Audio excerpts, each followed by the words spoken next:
Bonjour, à quoi faut-il s'attendre pour le Bitcoin? C'est ce que nous allons voir dans l'analyse du jour. Mais avant de commencer, n'oubliez pas de vous abonner, de mettre un petit pouce bleu et de laisser un commentaire. Alors aujourd'hui, ça va être une vidéo un peu tranquille, hein. On va faire, en gros, vu qu'il ne se passe pas grand-chose, hein, à part sur le court terme, bien entendu, il y a un petit peu de volatilité, surtout suite à ce qui s'est passé un petit peu sur Binance, mais grosso modo, ça ne change rien à l'histoire. Du coup, on va faire plutôt un petit récap, surtout qu'il y a pas mal de nouveaux sur la chaîne. Donc aujourd'hui, on va voir que des choses simples. On va même pas voir d'indicateurs. On va se concentrer sur les graphiques, sur différents graphiques pour faire un petit point de vue sur la situation globale. On ira voir bien sûr également le petit time frame et comme d'habitude, deux altcoins en fin de vidéo. Voilà, donc sans perdre de temps, on va commencer par aller jeter un petit coup d'œil à la cryptomap. La cryptomap d'ailleurs qui change d'heure en heure, hein. Il y a une heure, elle était quasiment entièrement verte. Là, elle est plutôt mitigée, il y a pas mal de rouge.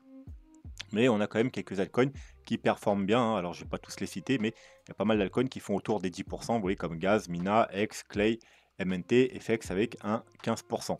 Et dans les perdants, on n'a pas de gros perdants. On a Tao avec -5 et Inge avec -5. Mais vu qu'en ce moment, il performe plutôt bien, c'est normal. Le cryptophire 66, donc faut être prudent. Si on commence à s'installer et même à redescendre sous les 60, ça peut être le signal d'une correction. Parce que comme je vous l'ai déjà dit, le niveau des 70-80, dans lequel on était depuis plusieurs semaines, c'est un niveau clé. Et en général, c'est comme faut voir ça comme une résistance. Et quand on arrive à passer cette résistance, c'est-à-dire qu'on arrive à passer au-dessus des 80, on entre dans une phase de grid, de grid extrême, hein, extrême grid.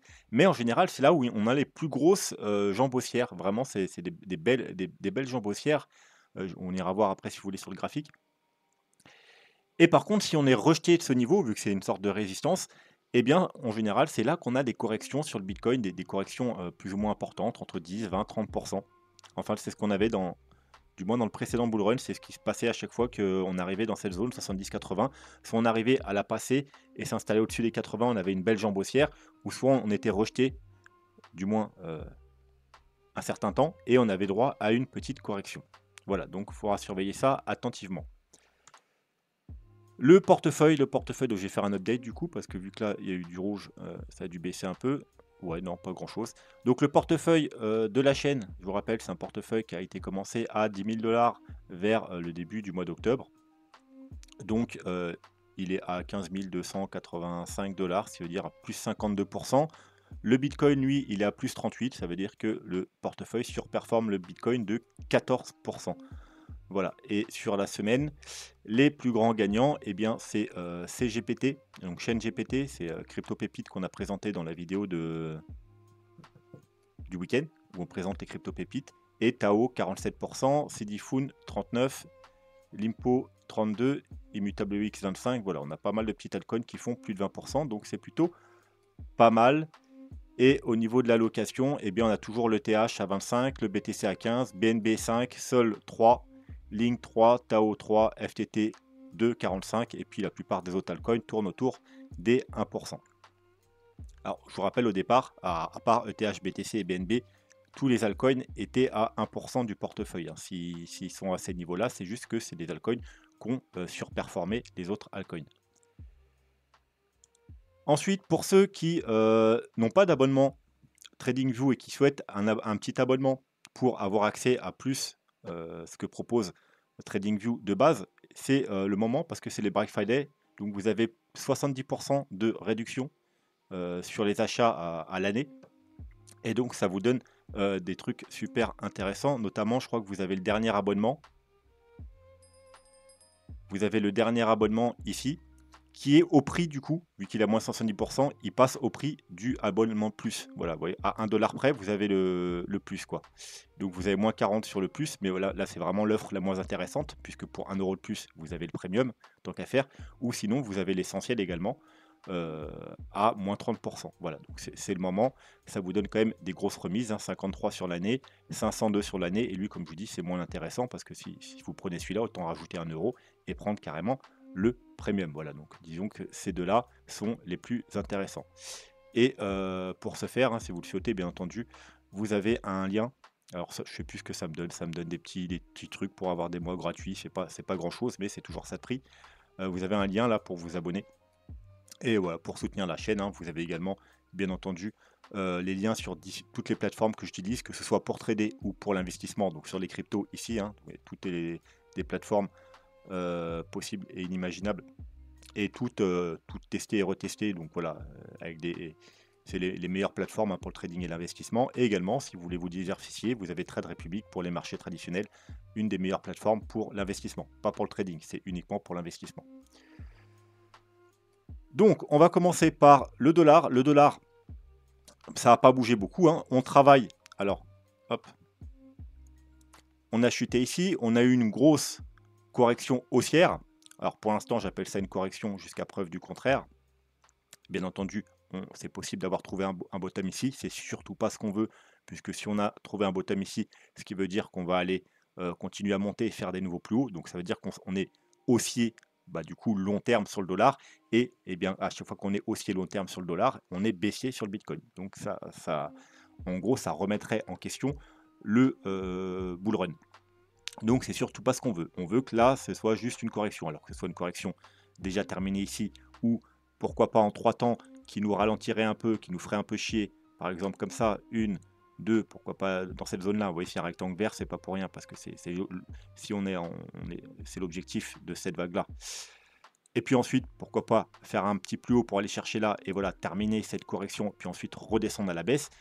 Voilà, qu'on soit dans l'un des quatre, dans l'un des deux cas, c'est bon signe sur le long terme. Bien entendu, quand on aura cette phase haussière là, il y aura sûrement une grosse correction sur le Bitcoin ou un range. Voilà, en tout cas, il arrêtera sa tendance haussière, mais ensuite il reprendra et on aura voilà une belle tendance haussière pendant plusieurs mois. Mais si par contre, là c'est un bottom et là c'est juste une petite correction de ce mouvement, puis qu'après qu'on va repartir to the moon, bien entendu, c'est très bearish pour le Bitcoin long terme. Voilà, donc là on est sur, vous voyez cette ligne jaune, hein, c'est tout simplement ce niveau très important. Alors ouais, en weekly, on va peut-être pas le voir. Voilà, c'est le niveau très important, là où on a fait un double top ici. Ouais, ça a été travaillé ici, ici. Donc c'est un niveau très important. Et ben on est en train de le travailler. Si on le casse, on ira probablement rejoindre le bas de la zone, en théorie, de guillemets, entre guillemets, d'achat, hein, l'objectif de cette vague haussière. Et si on casse ce niveau, bah, peut-être qu'on aura trouvé du coup notre top ici, puis qu'on va aller directement faire des plus bas, qu'on n'aura pas une correction en 3 temps. Et là, bah, ce sera plutôt bon signe pour le Bitcoin. Le total market cap 3, c'est quoi? C'est tout simplement les altcoins. Voilà, donc c'est le graphique avec l'ensemble des altcoins. Dedans, ce n'est pas compris les bitcoins ni l'Ethereum. Voilà, donc c'est tous les autres altcoins. Donc, on a cassé ces ranges. On essaye de valider la cassure de ce range ici. Et la dernière vidéo, lundi, on était en dessous. On a une réintégration. Vous avez mis une zone d'achat, enfin une zone d'achat. C'est beaucoup dire parce que vous ne pouvez pas acheter le total market cap 3, mais voilà, c'est une zone d'achat pour entre guillemets les altcoins, tout simplement. Parce que bah, par rapport ici, on a fait une première vague haussière, une deuxième vague. Donc là, on serait dans une vague 3. Cette vague 3, vous voyez qu'elle se fait 1, 2, 3. Donc là, on serait potentiellement dans une 4 pour aller faire une 5. Et tout simplement, bah, quand vous avez ça, hein, on met un petit Fibo, hop, hop. Et la target principale d'une vague 4, c'est les 0,382, voire les 0,5. Voilà, on est venu parfaitement toucher les 38,2 et vous voyez, il y a une grosse réaction. Alors, ça ne veut pas dire que la correction est finie. Peut-être qu'on va rechuter, aller chercher les 0,5. Peut-être même que voilà, le plan est mauvais, on n'est pas dans une vague 4 et qu'on va aller tout en bas. Mais quoi qu'il en soit, c'est la zone intéressante. C'était une zone intéressante. C'est encore une zone intéressante si on y revient ou si on revient en 0,5 pour chercher des achats sur les altcoins. Voilà, quoi qu'il en soit, ce qu'on veut nous, c'est qu'on clôture la semaine, hein, si on veut continuer à monter, eh bien au-dessus de ce niveau, bien entendu. Et le top, ce serait qu'on finisse avec une belle bougie verte. Alors ça va peut-être pas se faire parce qu'on est déjà jeudi, je crois que c'est Thanksgiving, et les Américains, ils sont pas là, c'est Thanksgiving, enfin, ils sont en vacances, en famille, machin, donc en général, il se passe pas grand-chose. Ça va peut-être, la validation va peut-être être reportée à la semaine prochaine, mais quoi qu'il en soit, vaut mieux, enfin, on aimerait éviter de clôturer sous ce niveau, bien entendu, pour vraiment valider la cassure de ce gros niveau de résistance, qui est également le haut du range. Bon, je dis résistance, mais voilà, actuellement, vu qu'on est au-dessus, c'est un support, bien entendu. Alors ce graphique, ça fait longtemps qu'on l'a p longtemps, oui, plusieurs semaines qu'on l'a pas vu, hein. La dernière fois qu'on l'a vu, on était, c'était ici. Du coup, on l'avait peu oublié, hein, on a beaucoup de graphiques, dans les tiroirs, du coup, on l'avait pas oublié et ben, regardez ce qu'on a fait, on est venu rechercher, ben, la zone, hein, que je vous avais qu'on a depuis plusieurs années maintenant. La base de cette structure, hein, structure qui nous a permis de, à l'avance, alors on n'est jamais sûr, mais voilà, qui nous indiquait du moins, une target pour, la cassure de, vous voyez, on a un canal ici et quand on a un canal, on break et bien tout simplement, vous voyez, vous prenez la flèche là, vous prenez la longueur ici, vous la reportez à la cassure, ça vous donne un objectif et ça nous a donné exactement le bottom, du bear market. Vous voyez la ligne jaune ici et c'est exactement là où on a fait toutes les clôtures de bougies. On a fait des petites mèches en dessous, mais c'était vraiment, le bottom du bear market. Et on avait eu la même chose, hein. Pourquoi j'avais fait ça? Parce qu'on avait exactement enfin, c'était pas la même structure, mais c'était la même idée. Au précédent bull run, hein, on avait un triangle descendant, on avait une target reportée ici, ça nous avait donné exactement le bottom également. Donc, je me suis dit, vu qu'elle avait été plutôt pertinente, et ben, on avait prolongé tout simplement les traits, on s'était dit que à un moment donné, on reviendrait forcément retester tout simplement ce niveau. On a un break, on vient faire un pullback si vous voulez. Et bien voilà, on y est. Et d'ailleurs, regardez, bah, voilà, c'est pour ça qu'on bloque depuis 3 semaines, hein. Voilà, vous voyez, on fait une petite mèche, on essaye. Alors là, on est légèrement au-dessus, on essaie de travailler ce niveau. Donc la semaine dernière, on a clôturé au-dessus. Et si on arrivait à vraiment avoir une bougie qui pousse un peu, eh bien, ça validerait la cassure de ce niveau. Et ensuite, on irait rechercher, parce que là, contrairement à la chose qui a changé, c'est que j'ai mis un double niveau, tout simplement parce que la ligne du bas, vous voyez, ça prend les mèches ici et, vous voyez, cette mèche-là. Alors que la ligne du haut, ça prend pareil, les mèches ici, les corps, les mèches, et ça prend ces mèches-là. Voilà, donc ça nous donne deux niveaux. Si on casse ce niveau, eh bien, on ira s'attaquer au haut, du coup à la deuxième, au haut de ce mini canal qui se trouve aux alentours, alors tout dépend combien de temps on met, mais aux alentours des 40-41 000 $. Et pour ceux qui suivent mes vidéos régulièrement, vous savez que c'est justement le prochain niveau que nous donnaient les indicateurs et également d'autres graphiques, les 40-42 000 $, où on pourrait également avoir des problèmes, on pourrait avoir une correction si on ne l'a pas à partir de ces niveaux. Bien entendu, pour l'instant on est sous une résistance, donc on pourrait très bien avoir une correction à partir d'ici. Si on n'a pas de correction et qu'on décide d'aller rejoindre les 40-42 000 $, encore une fois, ce graphique prouve que c'est ce niveau qu'il faudra surveiller attentivement. Et à partir de ce niveau, on pourrait avoir une correction. Alors, ça pourrait être une petite correction pour aller juste retester le bas, par exemple, hein, juste les 37-38 000 $, ou une correction plus importante. Ensuite, deuxième graphique, alors ça c'est plus court terme, hein, on est en daily bien sûr.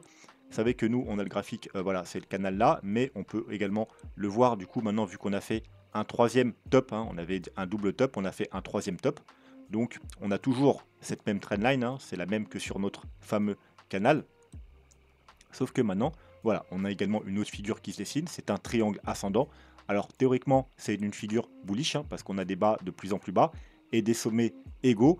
Et en théorie, il y a plus de chances de casser vers le haut. Surtout que un triangle, en général, c'est une figure de continuation. Donc on continue la tendance. Mais bien entendu, c'est une figure bullish seulement si on la valide. Ça veut dire qu'il faut casser avec des clôtures au-dessus des, on va arrondir aux 38 000 $.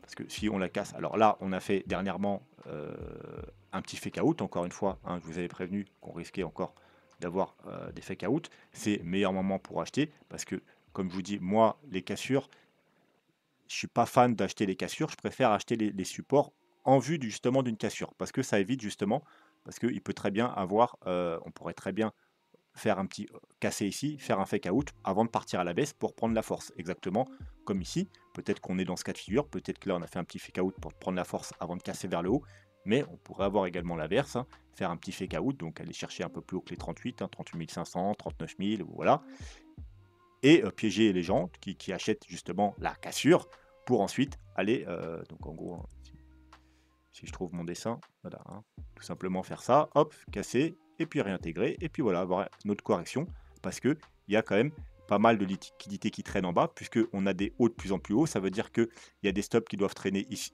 il y a des stops qui doivent traîner ici, ici, ici, ici, ici, ici, ici. Donc vous voyez que si on commence à briser certains niveaux, et bien tout simplement, les traders qui ont mis des stops, donc ils sont à l'achat, ils ont mis des stops, donc quand leurs stops sont pris, ça veut dire qu'ils vendent, puisque ils ont acheté. Donc ça, on est dans une chute, les stops sont pris, ça fait de la vente en plus, donc ça fait chuter un peu le prix. On vient chercher encore les stops, donc ça vend encore, ça vend, ça vend. Voilà, c'est ce qu'on appelle un long squeeze. Un long squeeze, l'inverse d'un short squeeze. C'est tout simplement quand il y a une accumulation de stops et qu'on commence à breaker un niveau et à prendre les premières stops, eh bien ça rajoute de la pression vendeuse et ça fait un jeu comme des dominos.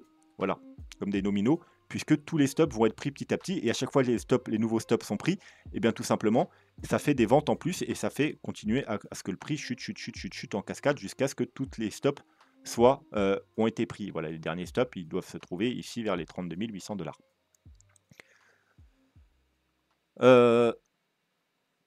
Hop. Donc maintenant, on va repasser sur nos graphiques de Binance, hein, notre graphique traditionnel. Donc voilà, là, c'est une figure différente. C'est juste un grand canal haussier qu'on travaille depuis 3 semaines, ouais, à peu près 3 semaines, ouais, un mois, 23 octobre, on est le 23 novembre, ça fait un mois qu'on est dedans, et un mois que je m'amuse à acheter là, prendre profit là, revendre là, shorter, prendre profit là, revendre là, acheter, shorter, voilà, bon, comme vous le savez, hein, à chaque fois je m'amuse, et surtout sur les fake out, donc voilà, j'avais repris, ah non d'ailleurs celui-là je l'ai loupé, ouais, je vais pas dire de conneries, non celui-là je l'ai loupé parce que je dormais, j'ai loupé, j'ai pas pu prendre celui-là, parce que je dormais, et j'ai pas pu prendre non plus parce qu'on avait on avait un petit rattrapage ici, hein, si on avait loupé ici, on pouvait reprendre ici, parce qu'on avait un petit bull flag. Voilà, si on avait loupé, malheureusement, j'étais pas là, je sais pas où j'étais au travail ou j'étais occupé, je l'ai pas pris non plus. Et ensuite, bah, c'était trop tard parce que quand on a une bougie comme ça, voilà, on peut pas acheter. Il y a plus de, il y a plus de setup là d'achat ici. Donc, par contre, je me suis pas privé de shorter ici, tout simplement, quand on est arrivé au triple top, hein, parce qu'on arrive sur une résistance triple top. En petit time frame, ça donne quoi? Bah, ça donne tout simplement, on va mettre en 5 minutes, hein, j'ai pris ce short là, tout simplement, j'ai attendu correction et remonté. C'est comme d'hab, hein, moi c'est tout le temps la même chose, hein, ce que je fais, hein. Quand on arrive sur un top, hein, j'attends la première chute, qu'on remonte chercher la zone de rechargement de short, c'est-à-dire 0,618, 0,766, et je prends mon short ici. Ouais, donc j'ai pris mon short pile poil ici sur les 0,618. Voilà, donc bien entendu, j'ai pris des profits ici, tout simplement. Enfin, même ici, la première fois qu'on l'a touché, puisque voilà, je continue à jouer mon range. Et je suis rentré en longue. Alors j'ai toujours mon short, hein, j'ai pris profit ici, mais j'ai toujours mon short, hein, parce que la deuxième target, c'est bien entendu le bas du canal. Je suis rentré en longue, alors en 2 fois, parce que le premier bien sûr, il a pas marché parce que j'ai essayé de longue, ici, avec un petit stop sous la mèche, hein, j'ai été pris, et ensuite j'ai tout simplement, long les 0,618 du dernier mouvement haussier. Voilà, donc j'ai pris un long pile sur le bottom ici, et voilà. Au cas où, on serait dans parce que voilà, 1, 2, 3, 4, si vraiment on est dans un mouvement haussier, on va faire 5 vagues haussières, hein, donc 1, 2, 3, 4. On a fait une vague 1 faible, donc je m'attendais à une 4 forte, c'est pour ça que je m'attendais à une réaction sur les 0,618. Quoi qu'il en soit, là, on est sous la médiane, encore une fois, un médiane. Alors, on va se remettre un peu plus gros. Hop, la médiane, vous voyez, qui est extrêmement pertinente, hein. Vous voyez là, qui fait résistance à de nombreuses reprises. Pareil ici, vous voyez, toute cette période. Donc là, support, résistance, là, résistance. Voilà, donc on arrive sur, on va dire, un pullback. On a cassé, vous voyez, dès qu'on casse ce niveau important qui est reconnu, grosse mèche rouge. Là, pullback. Si on repasse au-dessus de la médiane, on pourrait aller rechercher à nouveau, soit pile les 38 000 $, soit même, pourquoi pas, justement en fake out, hein, pour ceux qui surveillent juste cette figure et qui n'ont pas celle-là. Ils vont penser que on l'a cassé. En fait, vous voyez ce mouvement-là, là, ça pourrait être tout simplement un mouvement là pour aller rechercher le haut du canal, vous voyez. Et en fait, voilà, ils vont se dire, ah c'est bon, on a cassé à la hausse, on entre. En plus, surtout que en général, les figures comme ça, vous avez les gros youtubeurs américains, Carl the Moon, MM Crypto, qui vous les donnent forcément, hein, les triangles, c'est leur spécialité. Et ils sortent des vidéos à chaque fois, attention, on a cassé, vite, j'achète, à chaque fois ils font des titres vraiment putaclic, voilà, j'ai vendu ma voiture pour acheter du Bitcoin, etc. Et puis en fait, on viendrait juste chercher le haut du canal et nouveau rejet potentiel. Voilà, donc vers les 38 500, comme je vous ai dit tout à l'heure, si on break avec un fake out, peut-être qu'on ira rechercher vers les 38 500. Voilà, et puis ensuite, replonger pour aller rechercher une nouvelle fois le bas, voire casser. Voilà, quoi qu'il en soit, je regarde cette figure, mais je regarde surtout celle-ci parce que c'est vraiment le canal qu'il faut, faut casser les 38 et la validation, ce sera la cassure également du canal, bien entendu. Donc à l'heure actuelle, les 38 500, excusez-moi. Avec bien entendu, on parle des clôtures daily. On ne parle pas de casser en 1 heure ou en 4 heures, on s'en fout. On veut le casser avec des clôtures daily, bien évidemment. Vous voyez, parce que là, par exemple, en daily, je crois que même en 4 heures, on n'a pas de validation. Bien qu'ils me remettent mon graphique. Ouais. Vous voyez là, même en 4 heures, on n'a pas eu de validation de cassure, parce qu'on a clôture en dessous, et la bougie de validation, direct, on est repassé au-dessus. Donc ça, c'est un fake out, c'est justement un très bon moment pour acheter. Voilà. Si par exemple celle-là, on a eu une bougie rouge, et bien là, on aurait probablement eu une continuation baissière, et c'est la même à la hausse. Faites toujours attention, il faut toujours avoir, quand on casse un niveau, une bougie de validation.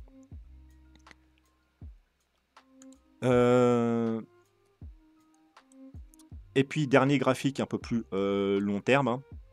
Encore une fois, je vous dis, aujourd'hui, on va faire un petit récapitulatif. Donc là, c'est notre vision long terme. On avait cette vision-là.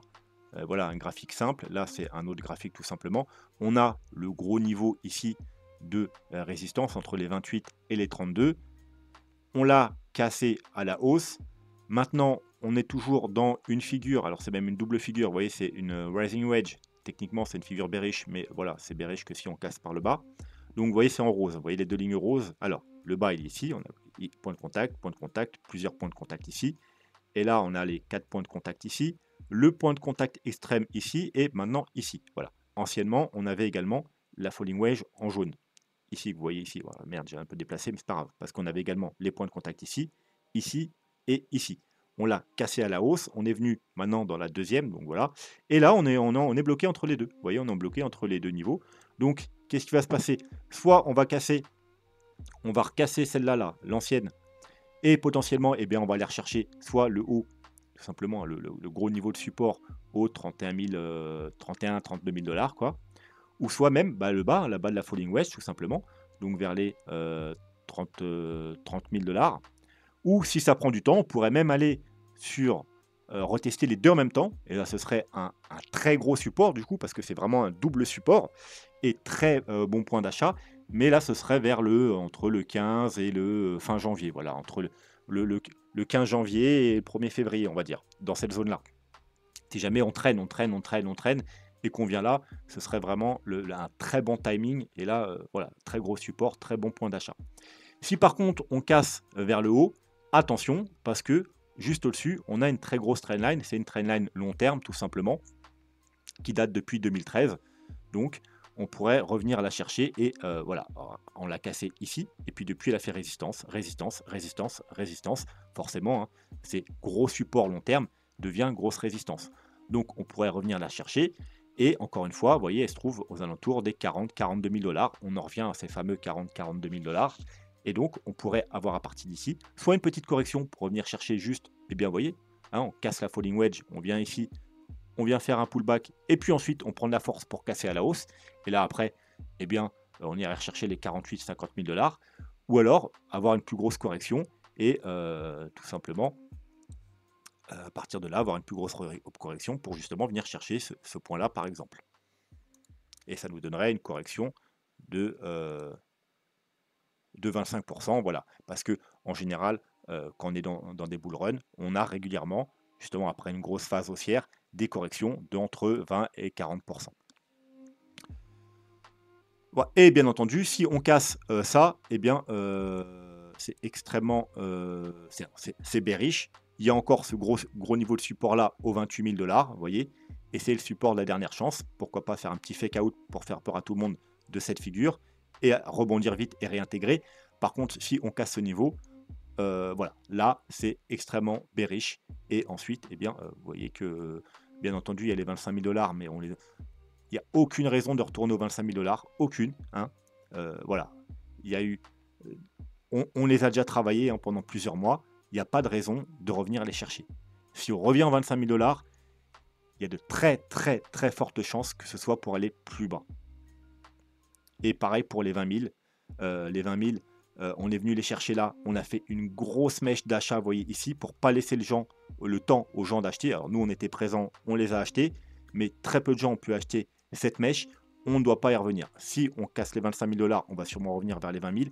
Et encore une fois, ce niveau, je ne pense pas qu'il tiendra. Ce sera vraiment pour aller faire des plus bas. Quoi qu'il en soit, vous l'aurez compris, il ne faut pas aller sous les 28 000 $. Et là, quand je dis il ne faut pas aller sous les 28 000 $, je parle bien entendu en clôture. Une petite mèche, c'est jamais bien méchant. Voilà, donc ça, c'était pour le Bitcoin. Maintenant, les petits altcoins du jour. Alors, les deux altcoins, ils ont beaucoup de points communs, bien que différents également. Le premier, c'est Ergo, que je ne connais pas, mais bon, ça ne va pas m'empêcher de l'analyser. On ne va pas servir d'indicateur. C'est très simple. On a une trendline baissière. Alors, j'ai pas tout l'historique ici. J'ai pas trouvé de graphique avec tout l'historique. Cet altcoin, il date de, vous voyez, environ juin-juillet 2017. Donc, il a connu la dernière phase du bull run de 2017 jusqu'au mois de janvier. Donc, il a eu une petite croissance, un petit bull run jusqu'aux 18 $. Ensuite, bear market. Et ensuite, il a connu également le bull run avec un double top au mois d'avril et au mois de novembre, septembre, même il s'est arrêté un peu plus tôt, lui, au mois de septembre, un peu comme le Bitcoin. Sauf que lui, il n'a pas fait de plus haut ou alors vraiment très très léger. Et il a fait un triple top. Donc ça veut dire qu'il n'a pas fait de nouveau plus haut. Voilà, ce top-là au 17-18 $, c'était le même que au bull run précédent. Ça veut dire que, eh bien, malheureusement, il n'est pas vraiment sur le long terme dans une tendance haussière du coup, puisqu'il n'arrive pas à faire de nouveaux plus hauts. Donc ça, déjà, c'est un point négatif. Un altcoin qui n'arrive pas à faire de nouveaux plus hauts à chaque bull run, c'est pas quelque chose qu'on veut voir. C'est comme si que le Bitcoin, il s'est arrêté au dernier bull run à 20 000 $. Voilà, ça n'aurait pas été super bullish. Donc là, c'est pareil. Donc ça, c'est ce qui me dérange. Donc, graphiquement, sur ce bear market, on a une trendline baissière qu'on a breaké à la hausse ici le 6 novembre. On a ici un petit niveau, le premier niveau de résistance important. Donc, comme je vous ai dit toujours, pour valider une trendline baissière, ça ne suffit pas. Il faut également breaker un niveau de résistance. Donc là, on avait un niveau de résistance avec, vous voyez, ici support pendant de nombreuses semaines, peut-être même plutôt de nombreux mois. Et voilà, on l'a breaké. Et là, on est en train de faire, vous voyez, hop, on a fait un pullback parfait. Alors là, il y a un rebond maintenant, mais on a fait un pullback parfait.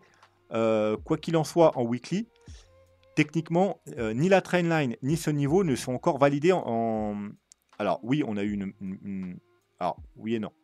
Effectivement, quand on a une grosse bougie comme ça, normalement on valide. On n'a pas besoin de bougie de confirmation. Mais si on veut vraiment être précis, il nous faudrait une bougie de confirmation.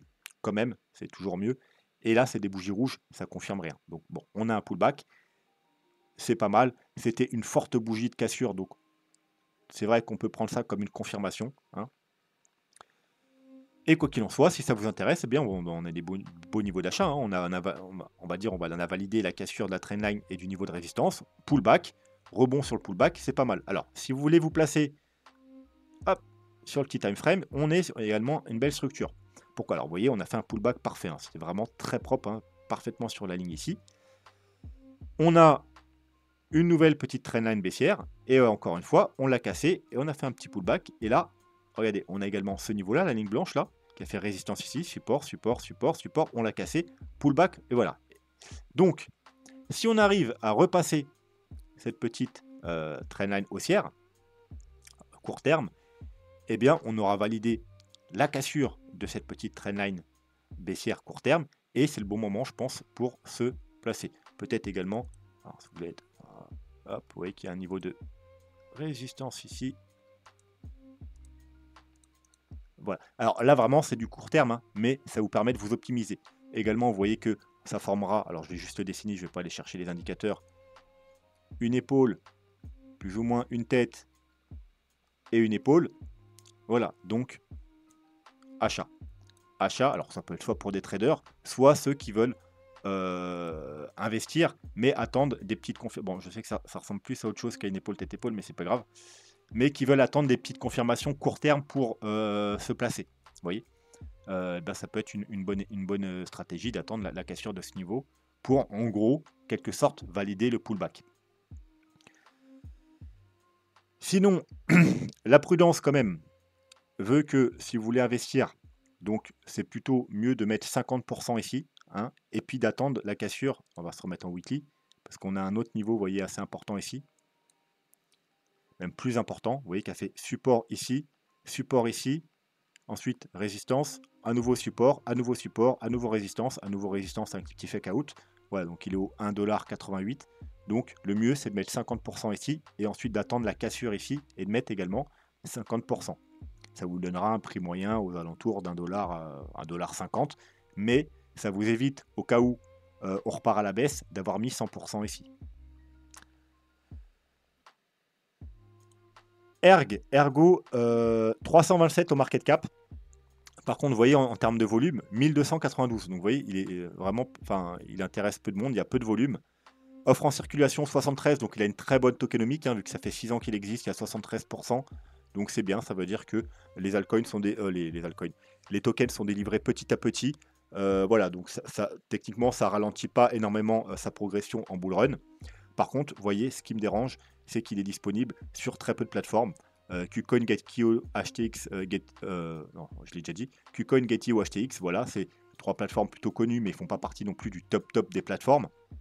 Et c'est tout. Voilà, il n'y a pas de Kraken, il n'y a pas de Coinbase, il n'y a pas de Binance, il n'y a même pas de Bitgate pour trader ou de Bybit ou quoi que ce soit. Donc les volumes sont très faibles. Donc pour un projet qui a 6 ans, eh bien c'est embêtant. Pourquoi? Bah, techniquement, que la première ou à la rigueur les 2 premières années, les développeurs se concentrent sur développer le projet, machin, et voilà, et qui le mettent sur des petites plateformes comme ça, puis ils veulent pas dépenser de l'argent inutilement parce que ça coûte cher de le mettre sur des grosses plateformes. Je comprends, mais au bout de 6 ans, qu'ils n'ont pas bougé leur cul pour le mettre sur Coinbase, sur Kraken, sur Binance ou autre, eh bien, moi, ça me dérange. Voilà, donc personnellement, j'investirais pas sur ce projet pour plusieurs raisons. Bah, non seulement, voilà, bah, il est disponible sur très peu de plateformes, il y a très peu de volume, il est listé, après 6 ans, ils n'ont pas été capables de le faire lister sur des grosses plateformes, et également, eh bien, comme je vous ai dit tout à l'heure, il n'a pas fait de nouveau plus haut au dernier bull run par rapport au précédent, donc il y a de fortes chances qu'il ne fasse pas de nouveau plus haut. Peut-être qu'il va nous faire, il est dans un gros range, hein, et qu'il va encore une fois aller rejoindre les 18, ou peut-être que ce coup-ci, il va même aller plus bas. Voilà. Donc, moi personnellement, je n'investirai pas sur ce projet. Après, si vous connaissez le projet et vous pensez que c'est un très bon projet, pourquoi pas. Je vous ai donné les niveaux d'achat, mais personnellement, c'est pas le genre de projet où je vais investir dessus. Deuxième crypto, c'est BAT. Donc on est à peu près dans le même cas de figure. Enfin, ce que je veux dire, c'est qu'il a été lancé également, vous voyez, je ne sais pas si on voit, voilà, en juin-juillet 2017. Il a été lancé au même moment. Et pareil, il a connu la dernière phase de bull run, hein, en fin décembre, janvier 2018. Sauf que lui, il a fait des nouveaux plus hauts. Vous voyez, lui, on avait atteint 80, allez, presque $1, et là, on a été à $1, presque $2. Donc, on a quand même pratiquement fait x2 par rapport au précédent top. Donc, déjà, c'est plus intéressant. Voilà. Alors, également, on a le même cas de figure. Hein. On est exactement dans le même cas de figure. C'est pour ça que je vous dis, il y a des petites ressemblances. On a une trendline. Alors, j'aurais pu mettre une trendline un peu différente, mais je trouvais que c'était celle-là la plus propre. Hein. Ça ne change pas grand-chose. On a une trendline baissière. On a cassé la trendline baissière. On a cassé le premier niveau, vous voyez, intéressant pour valider la cassure de la trendline. C'est-à-dire, vous voyez, support ici. Support, support, résistance, résistance, résistance, résistance. Hop, et on est également sur un pullback. Donc on est également, vous voyez, parfait sur... Alors ma ligne, elle n'a pas l'air très droite. Voilà. On est... hop là. J'aime bien avoir des lignes un peu plus droites. Voilà. On est sur un pullback également. Bah, attention, il faudra attendre la fin de la semaine. Puisque si on clôture en dessous, on ira peut-être faire un pullback carrément sur la trendline. Si on clôture au-dessus, eh bien, ça peut être un bon niveau pour acheter. Donc là, je n'ai pas été voir en petit time frame s'il y avait des opportunités ou des machins, mais vous voyez, là, on est sur un pullback parfait. Donc voilà, là, on est sur une sorte de W. Donc voilà, pour valider, il faut vraiment, même en 4 heures, aller au-dessus de ce niveau. Et en weekly, il faut tout simplement clôturer au-dessus des 20 centimes. Voilà. Et ça peut être un bon niveau d'achat, les 20 centimes. Surtout que voilà, son bottom a été fait allez, on va dire, on va pas prendre les mèches, mais globalement aux 16 centimes, donc on est vraiment très près du bottom, hein, si l'altcoin vous intéresse. Et regardez, on est revenu au niveau où on était en 2019, hein, vous voyez, on est revenu à... je vais vous mettre une ligne, hein, ça va être plus simple. hop là, sur les bottoms, globalement. Voilà, on est revenu à ces niveaux-là, hein, de 2017, 2018, 2019. Donc le prix est vraiment très attractif. Et bien entendu, vu qu'on a fait des nouveaux plus hauts, pourquoi pas aller encore refaire des nouveaux plus hauts. Donc ne serait-ce que d'aller chercher les 3-4 dollars. 4 dollars, bah, vous voyez, ça vous ferait un x20. Donc c'est plutôt intéressant. Et encore une fois, possibilité d'acheter 50% là si on clôture la semaine, bien entendu au-dessus des 20 centimes, et 50% au-dessus de ce gros niveau. Vous voyez, on a un gros niveau alors même si je prolonge, vous voyez que hop là, il est vraiment pertinent. Ici, ici, ici, ici, ici, ici, ici, ici, ici et ici. Donc niveau pertinent, et c'est les environ 28. Allez, on peut arrondir même pratiquement aux 30 centimes. Voilà, pour arrondir. Donc ça vous ferait un achat aux 20 centimes et un achat si on, aux 30 centimes. Du coup, voilà, si on casse les 28, 29, on achète un peu plus haut, donc aux 30. Donc ça vous ferait un prix moyen de 25 centimes, ce qui est très honorable. Voilà, puisque le dernier top, il a été fait aux 2 dollars. Normalement, si on fait un plus haut, on ira au moins aux 2,50 $. Ça vous fera minimum 1 x 10. Voilà, ce qui est quand même intéressant. Et bien entendu, il peut aller beaucoup plus haut. Hein. Il peut aller aux 5 dollars. Et du coup, ça vous ferait 1 x 20 ou même aux 10 dollars, pourquoi pas, que sais-je. Donc, BAT, voilà. 130 au market cap, donc bien entendu, il a une marge de progression moins importante qu'Ergo, qui est 300 et quelques, mais je préférais quand même investir dans BAT que dans Ergo. Vous voyez, en termes de volume, 123, donc on a beaucoup de volume. Il a 99% de son offre en circulation, donc c'est nickel. Voilà, quasiment tous les tokens ont été émis et sont déjà en circulation, donc il n'y aura aucun ralentissement pour sa progression future. Et il est disponible sur toutes les plateformes. Vous voyez, c'est un des tokens qui est disponible sur plus de plateformes. Il y a 21 pages, hein, et dont Binance, Coinbase, KuCoin, Kraken, Bitstamp, voilà, etc., etc. Voilà, Bitfinex, Gemini, voilà, sur tout, Bybit, OKX, HTX, voilà, il est disponible partout, Getio. Donc ça, c'est bien également. Ça nous assure suffisamment de liquidité. Donc les deux altcoins ont été lancés au même moment. Ils ont connu tous les deux un petit bull run en fin de 2017. La différence, c'est que BAT, il a fait des nouveaux plus hauts. BAT, il est disponible sur toutes les plateformes. BAT, il est connu. Voilà, il y a une grosse communauté derrière. Donc personnellement, si je devais choisir, ce serait celui-là que je choisirais. Ce serait bien de voir à la fin du bull run si je me trompe ou pas. Parce que là, c'est plutôt, on va dire, alors il y a un peu de graphique parce qu'il a fait du nouveau plus haut, mais c'est un peu également du fondamental. Parce que si ça devait être un bon projet Ergo, je pense qu'il serait un peu plus connu. Je suis sûr que 90% d'entre vous ne connaissent pas le projet, alors qu'il est là depuis 2017. Voilà, c'est aussi ça. Sur du court terme, qu'un projet soit pas connu ou qu'il n'y ait pas de hype, ça n'est pas grave.